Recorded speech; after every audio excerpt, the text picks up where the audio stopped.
Yeah, so the divestment movement was this movement started by Bill McKibben of 350.org in, I think, 2013. It's the idea that they're going to copy 2012, I remember well, because I debated him after, prompted by his manifesto on that. So it's 2012.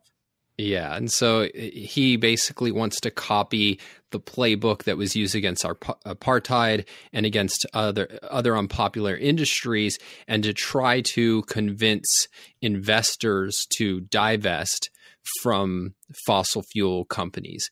And at least the beginning, like, I don't think it was taken very seriously by the industry. And I mean, there's even some sense that I think a lot of the people involved in the divestment movement, it was mostly a PR campaign to try to smear and make the industry look bad. But now McKibben's writing, 7 years later, and making the argument that actually it's been extremely successful. And so he says that, in the coal industry itself and investment banks are citing it as a reason for coal's decline. And he says it's starting to have an impact on oil and gas, with Shell listing it as a material risk in its business. And the basic financial argument, which McKibben reiterates, is this idea that I touched on a few minutes ago, which is that fossil fuel companies are overvalued because they have all these stranded assets that we're not going to let them develop because of climate restrictions, and that we won't want them to develop because of the inevitability of solar and wind.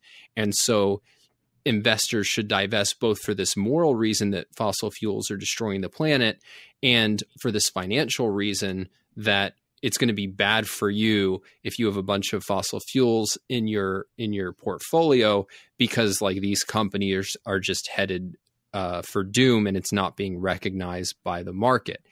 And the one issue that I thought is I'd like to raise with you guys is when I've seen the responses to this from the industry, mostly of what you get are these studies that are just focused on, well, if in the past, if you had divested, your fund would have underperformed. And it just strikes me that that's relevant. It's not an awful point to make, but it's so far from what's going on here, which is trying to smear the industry as villains and saying, like, you're in the same category as people who've institutionalized racist policies, and like nobody should even touch you because you're destroying the planet. Like, that is such a powerful narrative, and to focus on like, hey, but don't you want the financial returns? Just to me, it seems like it's missing the mark, to put it gently. And just think about the self-esteem or lack thereof that's projected when somebody says, to a company or to an industry, you're evil, therefore people should have nothing to do with you and take their money away from you. And then you say, oh, no, don't do that, because you'll actually lose a little bit of money by believing that I'm evil. Imagine you said that to Ocasio-Cortez, that you called her evil. Like, would she give some sort of justification like that? No, she'd say, no, I'm good. And I think she's wrong. But people, if you're doing the right thing, then you should be angry and indignant when people mischaracterize you, because it's injustice. And if you don't think it's an injustice to say that you're destroying the planet, then you should switch industries. A fundamental point that comes up a lot in our work with companies, because at Center for Industrial Progress, our goal is to clarify industrial and environmental issues, above all using a human flourishing based framework. And part of the way we do that is talking directly to ambitious citizens like the listeners of this program. But another way we do it is by helping companies that we agree with on policy make a more persuasive human flourishing based case for what they do. So we're very proud of that. Some people think that's some secret shame, but no, for us, that's a really good thing, is to help companies who are doing the right thing and advocating for the right thing be more persuasive. If we don't work with companies when they are advocating the wrong thing or doing the wrong thing in a way that's relevant to how we're trying to help them. And people always think of persuasion in terms of tactics and tricks. And okay, what do I say to get these people to like me? How do I win hearts and minds?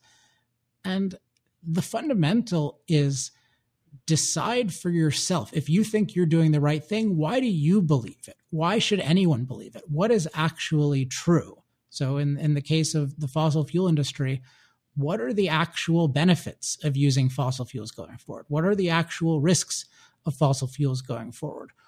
Given those, what are the right practices and policies going forward? And then if you believe like we do, that one of the top priorities in the world has to be getting more energy to more people, because energy is a fundamental need and because 3 billion people have virtually none of it. If you think that, and you also think that the fossil fuel industry is uniquely good at producing cheap, plentiful, reliable energy on a scale of billions, that no other industry comes close in terms of producing it on that scale at the right price in all the different ways we need energy, from electricity to liquid fuel to heating and industrial uses and the kinds of things Bill Gates talked about in the earlier segment.